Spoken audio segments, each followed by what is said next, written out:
Yun, binaha na yung project namin mga bay. Nagkamada sana tayo dito. Nandito na yung mga truck. So magkamada sana, magano pala tayo. Mag-slope tayo dito. Kaso lang binaha na kami dito. Pumasok na yung tubig dito mga bay sa aming project. So ito yung pundasyon sana mga bay. At ito yung tinatambakan natin. Ayan. Dumaan na yung tubig dito sa aming pundasyon. Kaya yung truck natin ay dyan sana dadaan. Pupunta doon sa baba. Wala na. Binaha na talaga tayo. Ayun, napakalakas ng tubig na dumaan doon. Yung isa. Ayan. So, grabe. Pumasok dito kasi maliit lang yung ano namin. Binuksan namin doon, no. Maliit lang kaya pumasok talaga yung tubig dito. Mga bay.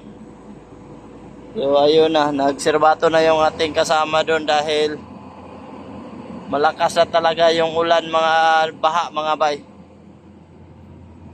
So yun, pumasok na talaga dito. At anuhin lang natin to yung para may madaanan yung ating kasama. Ayusin natin to. Ayan mga kabits, ayusin natin to. Ito lang yung stockpile natin ayusin para na ano na. Yung ating kasama hindi na mahihirapan makadaan na dito kasi dito yan dumaan yung mga kasama nating mga backboarded. So dito yan dumaan mga bay kaya ayusin lang natin ito. Ito yung sana yung aming gagawin panambak doon para sa aming snow protection mga kabets. Ang gagawin natin dito ayan na.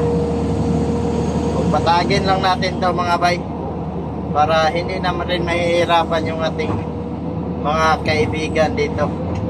Kaibigan natin na kaibigan natin na mga back operator din. So ayan. Malakas na yung tubig talaga. Malakas siguro yung ulan doon sa taas. Ayan, pwede na yan, mga bakbo lang naman yun. May ano pala, may motor pala doon sa baba isa. Kaya kailangan natin ito ayusin ng hindi rin mahihirapan yung motor.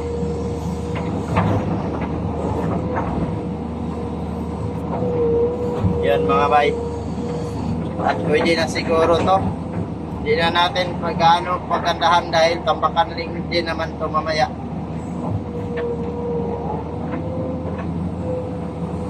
So yan lang muna at ito na yung mga kasama natin.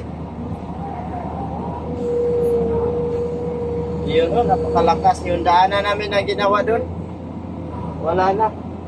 Pinasukan na ng tubig yung daanan namin doon. At yung culvert ay sira na. Nasisira na yung culvert doon mga bayo. Wala na talaga yung culvert na ano na. Ayun ang tubig dito. At ayun yung mga kasama natin at nandun pa yung isang kasama natin sa baba. So manghuli na lang siguro tayo ng isda. Ayan, manghuli na lang tayo ng isda dahil yung isda dito ay ano na, nagsitabihan na yung siguro yung mga isda ba. Tara, subukan natin manghuli na lang ng isda.